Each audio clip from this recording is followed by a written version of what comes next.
First concussion grenade goes off right outside. Close range. Everything slows down like you're moving through thick syrup. Your ears ring, dust flies. Before you can even process it, bam, another one. Then the doors burst open and it's Psycho Pete, one of the lead instructors, screaming fire and damnation right in your face. Veins popping in his temple, face flushed candy apple red, eyes bugging out like he's possessed. Break the fuck out, move, move, move. That's the signal. The carefully constructed calm shatters. Your training kicks in, or it better. My boat crew, we knew the drill. Single file, sprint for the door. No hesitation. Outside. Pitch black night, but the air ain't silent. It's ripped apart by the sound of M60 machine guns firing tracers into the darkness. Aiming at what? Nothing, everything, doesn't matter.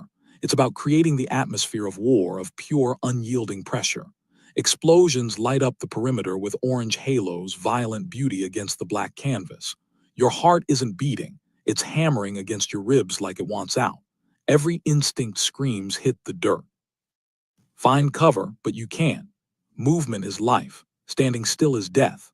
This is the bad dream you signed up for, the lucid nightmare designed to define you or destroy you. We gathered on the grinder, that slab of asphalt, man. It's soaked in history, misery, and the broken dreams of thousands who came before. Overlooked by the frogman statue, that creepy, scaly dude with webbed hands and a six-pack, our patron saint of suffering. To his left, the infamous brass bell. Ring it 3 times, place your helmet beneath it, and your journey ends. Your failure is announced for all to hear. Ever since I saw that Navy SEAL documentary, folding my laundry after a night of killing cockroaches, this place, the grinder, was my target.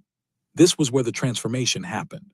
Psycho Pete stomps onto the asphalt, muzzle of his rifle still steaming in the fog, sweat dripping from his brow. He drops the drill sergeant act, slips into this creepy, calm, collie surfer drawl. Looks us up and down like a predator sizing up wounded prey. "Welcome to Hell Week, gentlemen," he says, almost gentle, then the mask drops again. "It will be my great pleasure to watch you suffer." And suffer we did. Oh, you fucking bet we suffered. Psycho set the tempo, push-ups, sit-ups, flutter kicks, jumping lunges, dive bombers, countless reps, set after set after set, no end in sight, and in between. Him and the other instructors walking among us, hosing us down with freezing water straight from the fucking Pacific, cackling like hyenas the whole damn time. Your muscles scream, burn, then go numb. You're shaking, soaked, miserable. This isn't PT, this is an exorcism. They're trying to expel the weakness, the doubt, the civilian bitch inside you. Basic underwater demolition SEAL training. 6 months long, 3 phases. First phase is mostly physical training, PT on steroids, designed to weed out the weak early. Second phase is dive training, learning to be comfortable in the unforgiving ocean, navigating underwater using closed-circuit dive rigs that don't leave bubbles the tools of stealth. Third phase is land warfare, tactics, explosives, shooting. But when people think Bud S, they think first phase. They think of the brutal attrition, the 120 or so guys who start, ground down week by week until only 25 to 40 remain. The hard, gleaming spine of the class, the ones deemed worthy of the trident, that emblem that tells the world, don't fuck with us.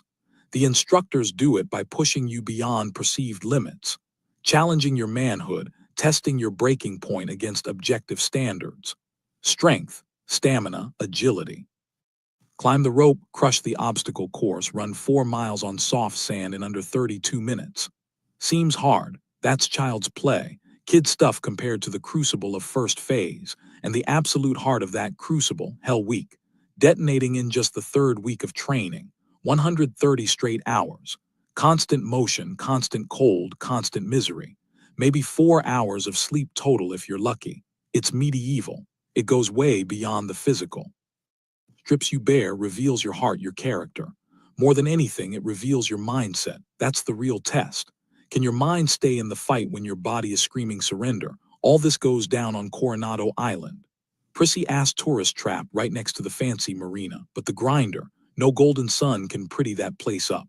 It's ugly, raw, a slab of pure agony, and I fucking loved it. Not because I love suffering, don't get that twisted. I loved it because I needed to know. Needed to know if I had what it took to belong among the elite, the hardest motherfuckers on the planet. Thing is, most people don't. By the time Hell Week even started, 40 guys had already quit. Rung that bell, put their dream down on the concrete. Every clang of that bell wasn't just closure for them. For me, it sounded like progress. One less obstacle. Psycho Pete wasn't my favorite instructor. None of them were, but I respected the job. They were there to cull the herd. And they didn't just go after the runts. They were in my face plenty, in the faces of guys bigger and stronger than me. Didn't matter where you were from, East Coast, down south, Cali surf beaches, Texas rangeland, always plenty of hard-ass Texans in Bud S or corn country like me. Psycho Pete played no favorites.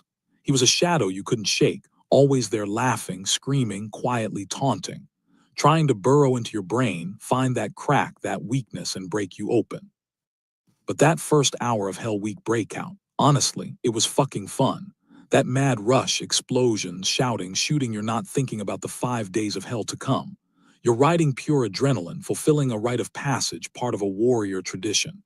You look around the grinder, guys are practically giddy. Yeah, we're in Hell Week, motherfuckers, but reality, it's got a sharp kick and it finds everyone's teeth eventually. You call this putting out? Pete asks the air, his voice dripping contempt. Single sorriest class we ever put through, straight up embarrassing yourselves.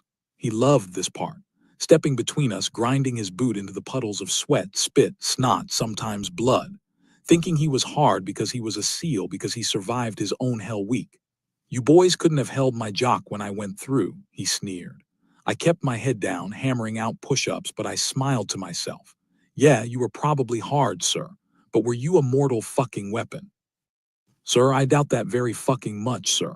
He caught the eye of his boss, first phase officer in charge. The silverback gorilla SBG. Didn't talk much, didn't have to. 61, maybe 225 pounds of pure unsympathetic steel. Cast a long shadow. Godfather of pain, watching, calculating, taking mental notes. Sir, my dick's getting stiff just thinking about these gaping vaginas weeping and quitting like whiny little bitches this week, Psycho said, staring right through me. SBG gave a slight nod. Oh, and you will quit, Pete said softly, locking eyes with me. I'll make sure of that. His threats were creepier when he was calm like that, but mostly he screamed. An hour in, he knelt down, face inches from mine as I finished a set. Hit the surf, you miserable fucking turds. 3 weeks in Bud S, we knew the beach run well. Over the berm, down to the water. Usually it was get wet and sandy. Lie back in the shallows, fully dressed, roll in the sand until you're covered head to toe, every orifice packed. Then charge back to the grinder, dripping salt water, sand chafing everything, making pull-ups exponentially harder. This time, this was different. This was surf torture, a special kind of beast. We charged into the waves, screaming like lunatics. Fully clothed, boots on, linking arms. Waded into the impact zone. Moonless night, surf angry, head-high waves crashing down like rolling thunder. That cold water hits you, shrinks your balls instantly, steals your breath. Just trying to stay linked, stay together as tons of water slam into you. Early May, water temp maybe 59, 63 degrees. Feels like fucking ice daggers after an hour.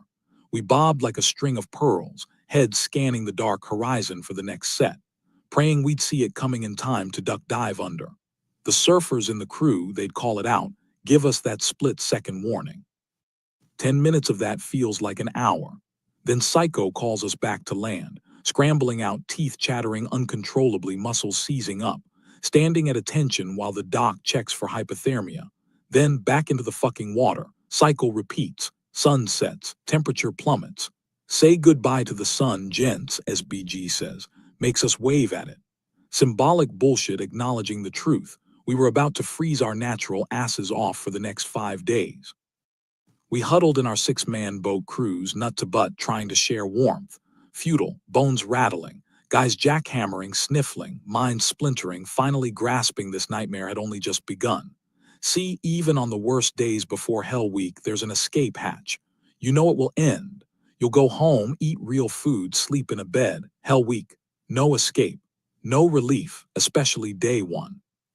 Standing in the surf for hours, linking arms, brief sprints on the sand just to pretend you're warming up, then back in the water. 10 minutes in, 10 minutes out. Clock ticks slower than evolution.